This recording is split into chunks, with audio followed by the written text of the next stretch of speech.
안녕하세요. 크립토TV입니다.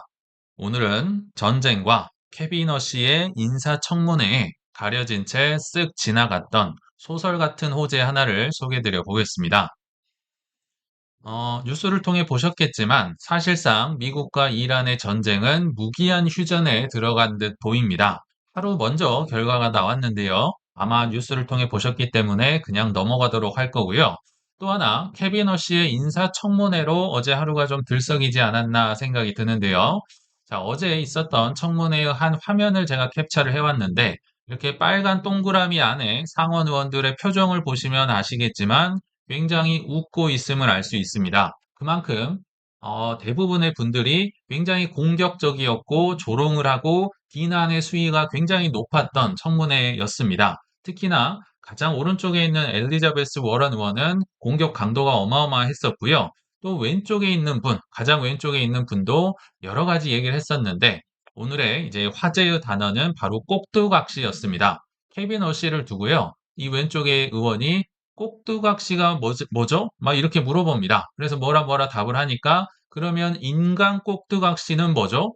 이거는요, 완전 대놓고 케빈 허시를 조롱하는 얘기겠죠. 양말 뒤집어 쓴 그 인형 있잖아. 그거 너 이거 쓰면서 트럼프가 얘기하면 막 말랄랄라 이렇게 얘기하는 거 아니야? 그거 너잖아. 뭐 이런 식인 거죠. 그러니까 참 쉽지 않은 청문회였다 생각이 들거든요. 제가 그 화면 중에 하나를 캡처해 봤는데 뭐 요런 건가? 뭐 이렇게 양말 쓰고 트럼프가 막 찔러주면 너 이런 얘기 할 거야? 뭐 이런 식으로 지금 조롱을 하고 있다라고 보시면 됩니다. 근데 제가 인상 깊었던 건요. 이 고강도의 조롱도 굉장히 차분하게 대처를 하고 절대 아닙니다, 의원님. 이렇게 격식을 갖춰서 얘기하는 게 좀 인상적이었다. 케빈 허씨도 보통 사람은 아니구나라는 생각이 들었습니다. 자, 중요한 발언들이 있기 때문에 좀 코인과 관련된 것부터 좀 살펴보면요. 일단 타이틀은 꼭두각시입니다. 나는 꼭두각시가 아니다. 그만큼 얼마나 많이 나왔던 조롱의 단어였는지를 알 수 있겠죠. 근데 하나 중요한 거 보시면 밑에 포워드 가이던스를 폐지하겠다라고 했습니다. 우리 FOMC 하면 점도표 찍는 거, 뭐 다음 달은 이럴 거고, 다음 분기는 이럴 거고, 내년에는 이럴 거고, 점 찍는 거, 그거 의미가 없으니까 안 하겠다라고 얘기를 했다라고 합니다. 참고로 한국은 요거를 이제 본따서 지금부터 시작하겠다라고 하는데 미국은 그걸 폐지하겠다라고 했네요. 그 이유는 어차피 의미가 없다. 미래 예측해봤자 하나도 안 받고 그러느니 그냥 대본 없이 대본 읽는 것도 별로 마음에 안 든다고 얘기를 하더라고요. 대본 없는 가족 싸움, 연준 위원들끼리 금리를 높여야 된다, 내려야 된다 이런 싸움을 좀 보여주면서 뭐 실수할 수도 있지만 그럼 잘 수정하고 잘 대응하는 식으로 그렇게 하겠다. 뭐 이런 식으로 포부를 밝힌 바 있는 것 같아요. 이것 또 하나, 내 임기 동안 CBDC는 발행하지 않겠다라는 발언을 했었거든요. 반대로 얘기하면 스테이블 코인의 활용도가 좀 더 올라갈 수 있겠다. 이렇게 생각도 들었고요. 또 하나, 신시아 로미스 의원도 있었거든요. 거기에서 크립토가 뭐 미국의 금융 산업에서 뭐 미국인들을 위해 투자할 수 있고 보호할 수 있는 산업으로 성장하는 데 도와줘야 됩니까? 이렇게 믿습니까? 라고 묻으니까 이미 코인은 미국의 금융 산업의 근간을 이루고 있다. 그러니까 이미 크립토는 제도권 안에 들어왔다. 이렇게 좀 긍정적인 또 얘기를 했던 것 같아요. 자, 근데 여기까지는 이제 팩트였고 제 생각을 하나 말씀드리면요. 왜 트럼프가 케빈 허쉬를 뽑았을까? 트럼프도 보통 사람이 아니기 때문에 뭔가 분명히 이유가 있었을 거다 생각이 드는데요. 저는 양쪽의 니즈가 어느 정도 충족이 됐기 때문에 가장 좋은 사람과 손을 잡지 않았나라는 생각이 들거든요. 예전에 한번 소개해 드렸지만 다시 한번 말씀드리면 적절하게 너는 금리 인하만 하면 좋겠어, 케빈 허쉬야. 물론 적절한 게 몇 번인지 모릅니다. 그렇지만 케빈 허쉬, 당신이 원하는 게 이거잖아. 양적 완화 싫어한다고 매파라고 너 분류됐었잖아. 좋아. 양적 완화 하기 싫으면 하지 마. 그리고 너 독립성 지키고 싶잖아. 요거 독립성 지키면서 멋진 모습 마음껏 보여줘라. 적절한 인하만 하면 돼. 대신에 양적 완화, 그거 우리가 할게. 당신 싫어한다고 했으니까 우리가 하면 돼. 너 책임 아니야. 뭐 금을 재평가를 하든 뭐 돈을 뿌리든지 재무부랑 내가 해가지고 욕을 먹을 거니까 당신은 독립투사로서 금리 인하 적절히 하면서 그런 멋있는 모습 보여주면 돼. 요런 딜이 오가지 않았을까라고 한번 추정을 해 보면서 앞으로 어떻게 될지 한번 지켜보시면 좋을 것 같습니다. 자, 근데 이것보다 훨씬 중요한 정말 소설 같은 일들이요. 조금씩 현실화 된다는 게 사실 저도 좀 놀랍더라고요. 자, 왜 그런 얘기를 하냐면 비슷한 시기에 같은 시기에 비공개 청문회가 하나 더 있었습니다. 사람들은 다 케빈 허씨 기사만 쏟아지고 하는데 이거는 기사 자체가 거의 없습니다. 왜냐하면 국방 예산을 다루는 청문회이기 때문에 비공개입니다. 왜냐하면 국방은 기밀이죠. 중국이 들으면 어떻게, 경쟁자가 알면 어떻게, 뭐 이런 식으로 해서 기사 자체가 거의 없는 청문회가 국방 예산 청문회가 나왔는데요. 거기에서 비트코인이 꽤나 많이 등장을 해서 그 얘기를 좀 말씀드려 보려고 합니다. 그중에 이제 중심에 섰던 뭐 증인이라고 해야 될까요? 국방부를 대표했던 사람이 바로 사성 해군 장군, 이분이 이제 인도 태평양을 담당하는 이 세뮤얼 파파로라는 분인데요. 한국 이름도 갖고 있더라고요. 뭐 한미 이 국방을 위해서 자주 오고 하기 때문에 서해성이라는 이름을 지어주고 뭐 7단 태권도 자격증도 주고 뭐 이런 분이라고 합니다. 한국과도 연관이 많은 분인데 인도 태평양이라고 하지만 사실상 거의 중국 담당, 중국 견제를 하는 분이라고 보시면 되겠죠. 자, 근데 이분이 군사청문회에서 비트코인 얘기를 그것도 굉장히 심도 높게 해서 제가 좀 깜짝 놀라서 캡처를 해봤습니다. 완전 장군들, 뒤에 군인들밖에 없어요. 국방부니까. 세뮤얼 파파로 해군 사성 장군이 밑에 제가 얘기한 거 일부를 캡처해왔는데요. 비트코인이 보여준다. 인크레더블하고 잠재력 있는 컴퓨터 과학 도구로서의 뭐 멋진 모습을 갖고 있다. 잠재력이 있다. 뭐 이런 얘기를 뒤에서 하는데 왜 이런 얘기가 나왔는지를 한번 뒤에서 말씀드리도록 하겠습니다. 자, 근데 여기 들어가기에 앞서서요. 야, 트럼프가 뭐 관세 전쟁도 일으키고 이란 전쟁도 일으키니까 뭔가 우리 마음에 안 들고 좀 그렇긴 했었지만 한편으로는 좀 여유가 있다. 뭐 크립토 대통령이라고 하면서 아무것도 안 하고 있고 뭐 행정명령 발동하면서 아무것도 안 하는 것처럼 보였지만 이런 게 있어서 조금 여유가 있지 않았나. 조금 더 좋게 얘기하면 스마트하게 준비를 했구나. 왜냐하면 이 국방 쪽은 안보와 기밀이 같이 들어갑니다. 그쵸? 보안, 그러니까 나라를 지키는 거니까 필수 불가결하고요. 심지어 기밀로 다뤄지는 경향이 있습니다. 그러니까 요런 루트를 통해서 그러니까 상대적으로 법도 예산도 통과하기가 다른 법에 비해서 수월하거든요. 그래서 여기를 통해서 이 뭐 전략 비축이라든지 비트코인을 키우려고 했었구나. 그 내막을 조금은 알 수 있는 인터뷰가 있어서 제가 한번 가져와 봤습니다. 자, 왼쪽 위에 분은 튜버빌이라는 뭐 엘러버만가 거기 상원 의원이었고요. 미식 축구 뭐 예전에 감독을 했었던 독특한 이제 그걸 갖고 있는 경력을 갖고 있는 분이고 왼쪽 아래가 아까 그 해군 사성 장군이라 보시면 됩니다. 자, 튜버빌 상원 의원이 묻습니다. 이거 지금 그냥 청문회가 아니라 국방 예산을 다루는 겁니다. 국방 예산 27년도 예산을 다루는 청문회에서 있었던 일이다. 자, 상원 의원이 중국과의 경쟁은 군사력만이 아니다.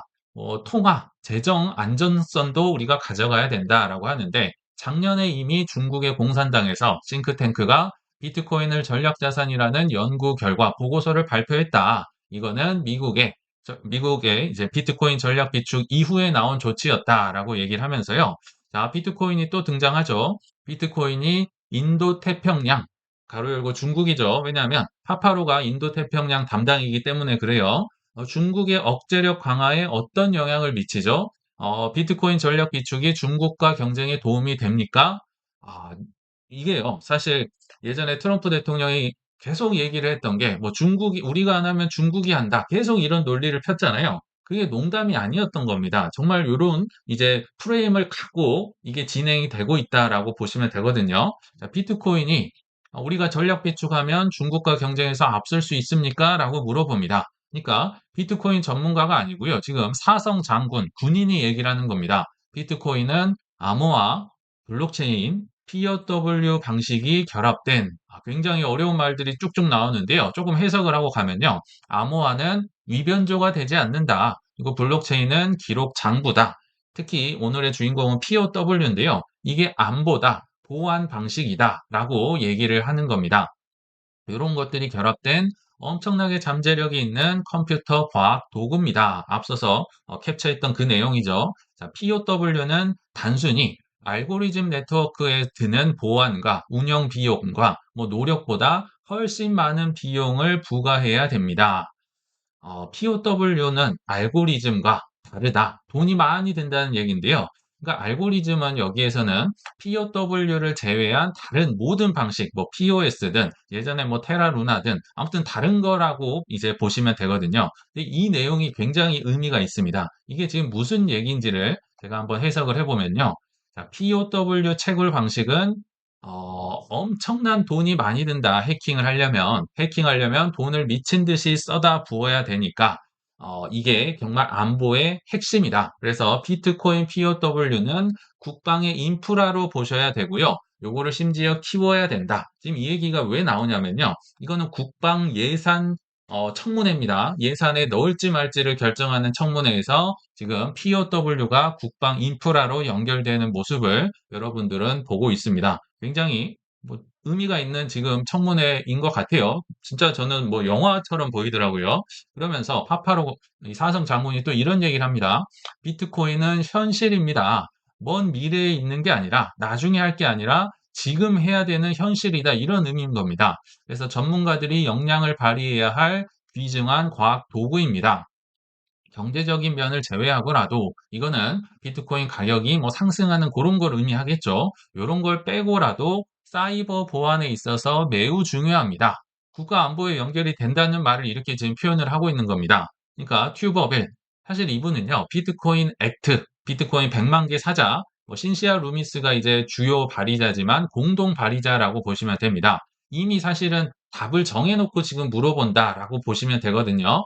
자, 그러니까 마지막으로 이 장군님, 미국이 비트코인 경쟁에서 중국이나 이런 사람들에게 주도권을 잡기 위해 의외의 권고사항 있다면 좀 말씀을 해 주십시오. 우리가 좀 반영을 해 볼게요. 뭐 이런 식으로 물어본 거죠. 그러니까 파파로가 더 깊이 좀 들어가 봐야겠지만 좀 뭐 복잡하다. 그렇지만 다시 한번 얘기를 하네요. 비트코인은 현실입니다. 피어 투 피어 방식의 무신용 가치 이전입니다. 굉장히 어려운 말을 쓰고 있죠. 그러면서 미국의 패권을 지지하는 모든 수단은 좋다고 봅니다. 비트코인이요. 지금 미국의 패권을 지키는 것과 연관돼 있다고 얘기를 하고 있네요. 그쵸? 미국의 패권이 비트코인의 패권이고, 비트코인의 보안이 미국의 보안이고, 지금 이런 논리가 이어지고 있습니다. 지금 예산을 결정하는 자리입니다. 비트코인이 안보 자산으로 간다면 27년도 예산에 들어갈 가능성이 높아지겠죠. 그러니까 튜버빌이 얘기합니다. 감사합니다. 근데 이 한눈에 보더라도 이 사성 장군의 이 얘기가 비트코인을 굉장히 많이 정말 연구를 하고 있다라고 했었거든요. 그러니까 이런 얘기를 하네요. 집에 가서 한번 다시 들어봐야겠네요. 이 수준이 좀 높은데요. 뭐 이렇게 얘기를 하면서 끝나거든요. 정말 뭐 영화 같은 일이 소설이 지금 현실로 조금씩 조금씩 진행이 되고 있는데 또 이게 비공개로 공개가 안 되다 보니까 사람들이 잘 모르는 것 같아서 한번 제가 주제로 다뤄봤는데요. 천천히 그러나 조용히 진행되는 비트코인 전략 비축 상황이 아닐까. 물론 뭐 금을 재평가하고 뭐 이런 것도 있지만 다른 쪽으로도 지금 진행이 된다. 사실 법은요, 법 제정에서 입법에서 통과되는 건 어려워서 안 될 줄 알았는데 이런 쪽으로 지금 진행이 국방 쪽으로 되고 있다라는 겁니다. 그래서 시간의 순서대로 한번 제가 한번 나타내 볼게요. 작년 3월 달에 일단 뭐 비트코인 전략 비축이 발표가 됐었죠. 그리고 올해 지금 4월, 정확히 얘기하면 4월 10일자로요. 펜타곤에서 미국의 국방부에서 백악관으로 보고서 하나를 제출했습니다. 보고서의 주제는 비트코인은 안보 자산입니다. 저는 이렇게 보는데 한번 검토해 주십시오라고 보고서를 제출했다라고 합니다. 자, 그러면 이게 이제 그들을 설득을 해야, 국회의원들을 설득을 해야 법에 들어가고 예산이 짜여지겠죠. 그냥 아무나 와가지고 비트코인에 돈 주세요 하면 뭐 비트코인 삽시다 하면 안 살 거 아니에요. 그래서 4월 21일자로 비공개 청문회가 개최됐다. 2027년 국방 예산을 다루는 청문회에 다뤄졌다. 그 전에 당연히 상원 의원, 하원 의원, 이 국방위원장 및 위원들에게 이 보고서 내용이 전달이 됐겠죠. 그래서 그 내용을 보고 지금 청문회에 왔었고, 아까 그 사성 장군, 이분 말고도 한 분이 더 온 걸로 알고 있어요. 이분들을 모셔서 "이거 진짜 맞아? 이거 비트코인이 진짜 안보에 도움이 돼?" 이거를 물어보는 자리였다라고 보시면 좋을 것 같습니다. 그럼 앞으로 어떤 일이 일어날 것이냐? 다른 법들과 진행 과정은 좀 비슷할 수 있어요. 행정 절차는요. 뭐 5월에서 6월에 뭐 소위원회가 있고 마크업이 있고 뭐 여러 가지가 있을 거 아니에요. 근데 NDAA라는 법안, 국가수권법이라는 법안이요.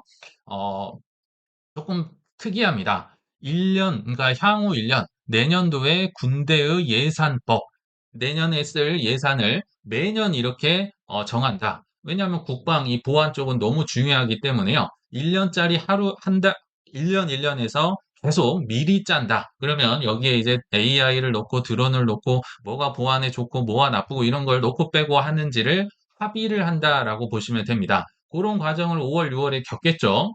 근데 여기서 일반 법과 국방이 완전 큰 차이가 있는데요. 일반 법은 당연히 공개적으로 얘기를 합니다. 뭐 세금을 어디에다 쓸지, 세금을 줄일지, 뭐 공개적으로 하기 때문에 수많은 의원들의 논쟁이 있고, 뭐 로비가 있고, 우리 뭐 지니어스나 클래리티 법안 보면 아시잖아요. 막 서로의 입장을 대변하면서 수정을 하고 치고받고 싸우는 데 비해서 국방은 조금 다른 게 뭐냐면요. 비공개로 진행이 됩니다. 아까 말씀드렸지만 중국이 알면 어떡하지? 이거 기밀이야. 이 적들이 알면 안 되잖아. 그러니까 사실은 대부분 합의가 된 상태로 이 법이 쑥 올라옵니다. 막 치고받고가 아니고요. 대부분 이런 게 있을 거야 하고 쑥 올라오면 이제 여기에서 뭐 합의를 통해서 뭐 통과가 될지 말지 결정되니까 다른 법보다는 훨씬 수월하게 갈 수 있다. 왜냐하면 미국의 국방이라는데 그거를 반대하면 나쁜 사람이 될 수 있거든요. 보통은 초당적으로 합의가 매년 그렇게 돼 왔다. 그러면 지금 이 NDAA가 통과가 되면요. 8개 비트코인 액트, 그러니까 100만 개 비트코인 사겠다, 뭐 세법에서 뭐 세금을 줄여주겠다, 여러 가지 법안이 걸려 있는데요. 물론 클래리티도 들어갈 수 있습니다. 근데 8개 법이 다 통과될까? 그거는 모르겠습니다. 8개가 통과가 되든 아니면 3개에서 4개가 통과되든 그거는 모른다. 저는 비트코인 액트, 그 100만 개 사는 거 그것만 들어가면 사실 큰 상관이 없다라는 생각도 있는데요. 아무튼 모르지만 확실한 거는 NDAA라는 법안은요, 무조건 통과가 되는 법입니다. 무조건 통과해요. 뭐 되고 안 되고 체류가 되고 사라지고 이게 아니에요. 왜냐하면 내년에 국방 예산을 써야 되기 때문에 그래서 이론상으로는 10월부터 회계 연도가 시작되기 때문에 9월 말까지는 처리가 끝나야 됩니다. 근데 전통적으로 이게 좀 지연이 되고 이럴 수는 있겠죠. 그렇지만 트럼프 대통령 입장에서는 11월 초에 중간 선거가 있기 때문에 늦어져 봤자 이로울 게 없어요. 더 늦어지면 뭐 레임덕이 올 수도 있고 여러 변수가 있기 때문에 요거를 통과시키기 위해서 좀 노력을 많이 할 것이다. 그래서 어떤 형태로든 만약에 통과가 됐다라고 한다면요. 충격적인 결과, 영화 같은 결과가 도출이 되는데요. 바로 비트코인의 적은 미국의 적이 돼버립니다. 그죠? 미국의 안보를 위해서 비트코인을 쓰니까 비트코인을 공격하면 그건 미국의 적이 되는 겁니다. 다른 얘기로 하면 펜타곤이 비트코인의 안보, 비트코인 네트워크를 직접 관리를 해야 됩니다. 예를 들어서 사람들이 계속 양자 컴퓨터 뭐 공격하면 어떡하냐 하는데 펜타곤이 방어를 할 수가 있겠죠. 당연하겠죠. 그리고 비트코인 뭐 시세를 조작한다. 뭐 제인 스트리트나 뭐 시타델이 뭐 마켓 메이커로서 뭐 샀다 팔았다. 이런 거 펜타곤이 관리를 할 수도 있습니다. 그만큼 굉장히 비트코인의 지위가 격상이 될 수도 있겠다라는 생각이 듭니다. 자, 요거를 이제 역으로 한번 생각해 보면요. 다른 행동들이 좀 이해가 되는데요. 아, 이래서 미국이, 뭐 중국도 마찬가지지만 정말 영끌을 해서 전력 AI 인프라에 뭐 이거 해도 되냐 할 정도로 엄청난 돈을 투자를 했었잖아요. 뭐 투자 과잉이다 했던 게 따지고 보면 지금 비트코인 채굴에서 많은 사람들이 지금 AI 데이터 센터로 넘어갔지만 나중에 비트코인이 안보 자산으로 채택이 된다든지 비트코인 가격이 올라가면 또 AI에서 비트코인 채굴로 넘어갈 수도 있겠죠. 이거는 같은 전력 인프라로 구축을 할 수 있다. 즉 비트코인이나 AI나 둘 다 안보 자산이니까 일단은 많이 짓고 보자. 나라에서 밀어주고 중국도 할 것이고 왔다 갔다 할 수도 있으니까 반대로 또 더 거슬러 가보면 우리 AI 크립토 차로 있었잖아요. 데이비 sak스라고. 아, AI랑 비트코인은 그냥 미국에서 작정을 하고 몰아가고 있구나. 이 뭐 결과가 어떻게 될지 모르지만 아무튼 여기에 많은 돈을 미국에서 투자를 하고 있는 건 사실이다라는 걸 한번 유추를 해볼 수 있을 것 같습니다. 그래서 결론을 맺어보면요. 이 소설의 결말이 아직까지는 안 보이죠. 뭐 소설 같은 소리 하네 할 수 있겠지만 결말이 다가올수록 상위 1%, 2% 성공 투자자들은 가려지지 않을까라는 생각이 듭니다. 소설 쓰고 있네. 저도 많이 들었던 얘긴데요. 아직 소설처럼 들리면서 완전히 증명이 되지 않았기 때문에 그만큼 투자 기회가 포인해 있지 않을까 생각해 보면서 이만 마치겠습니다. 시청 감사합니다.